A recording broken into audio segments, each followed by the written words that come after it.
Okay mga idol, itong Hyundai Ion supposedly lalagyan natin ng car alarm, kaya lang ito, na-find out natin na hindi gumagana yung ano niya, central locking system.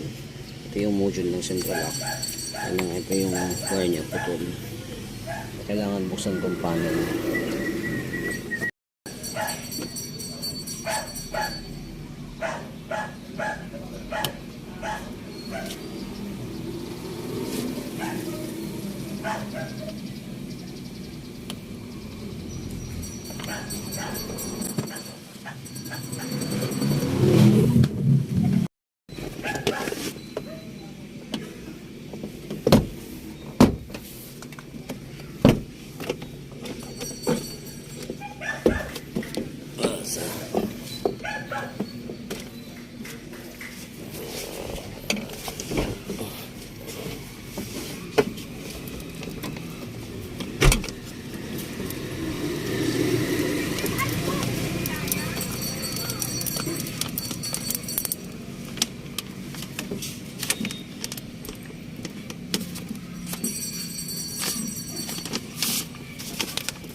Okay, so yan yung motor niya.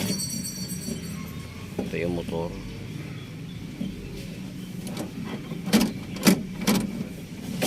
Ayan yung wire. Ito. So tingnan natin kung wala pang corrosion yung mga wire niyan. Okay, so nung tingnan natin yung wire, wala na, mga corroded na yung mga wires niya. Hindi yan pwede. So palit harness na to.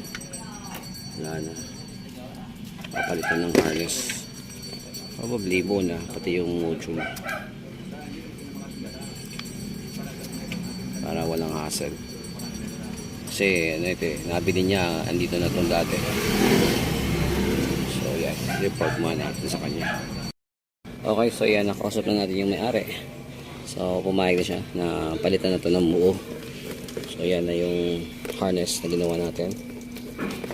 Ay yung socket para dun sa module. Ayan. Bale, pakita ko yung box. Teka.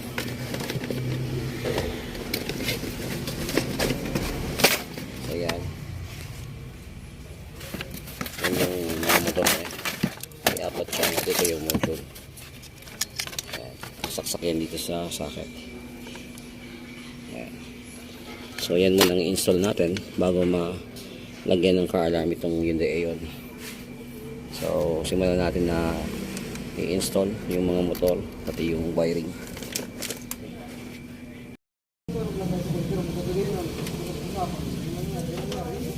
Barkada kung ano siya, seller siya. Seller siya ng motor. Tapos, siguro siyang reward, kadakulong na mabakal niya. Kadakulong na mabakal niya. Kasampang ko ng gabi, kiri-kiri, ko na. Tapos kapugapon niya baga. Balik ko, nasuko. Para po ba?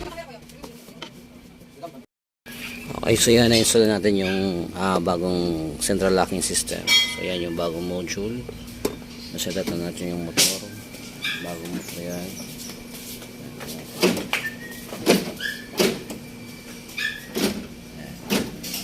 Matas baba na yung iba. Okay.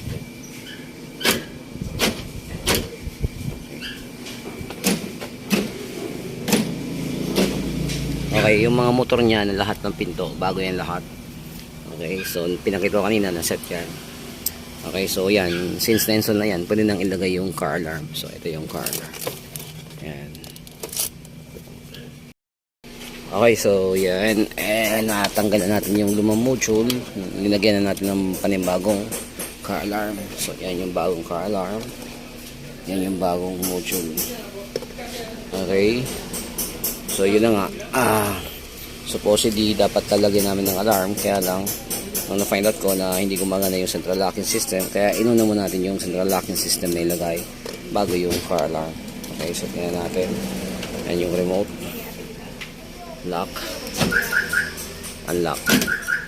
Yan. Lock. Unlock. Ito. Lock. Unlock. And yan na yung central locking. Baba. Uy, Francis. Sige, baba. bala ka dyan. Bing! Yan, okay na. Okay, so yan. So, ayusin na natin yung position ng car alarm. So, yan, nilagyan natin ng insulator hose. Yan, naka-insulator yan para malinis. Okay, and dito natin nilagay yung car alarm. Ito. Diyan. Ganyan. Okay.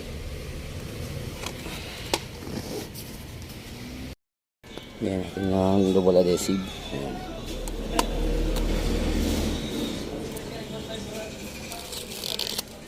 Okay. So, natin nilagay dyan sa likod.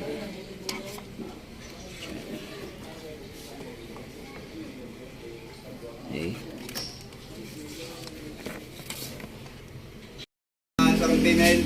Okay, so yan. I-fix na natin yung position ng car alarm. So, yan. Dyan siya. So, cover na natin to.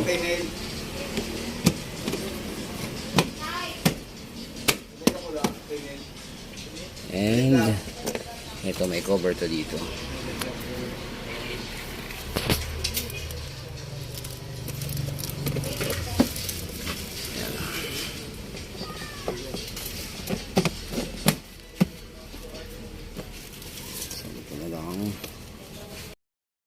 Okay, so test natin ng car alarm nito na nilagay na natin. After mga ilang seconds, is mga 30 seconds, mag-automatic lock na yan na pinto, yung central lock. Okay, so i-preno na natin. Preno. Okay. Yan, so nag-automatic lock siya. Okay na. And dapat pag enough yung susi, mag-automatic na magbubukas siya. Okay, so yan. Okay na siya.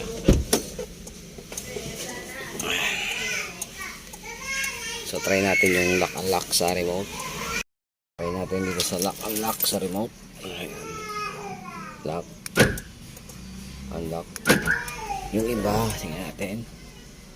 Lock. Unlock. Lock. Unlock. Dito. Lock. Unlock. Okay, so pag nilock yan, dapat buksan sa susi.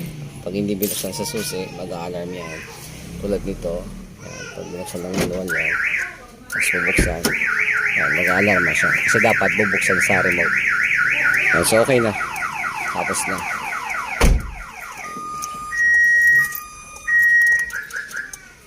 Yan. Okay.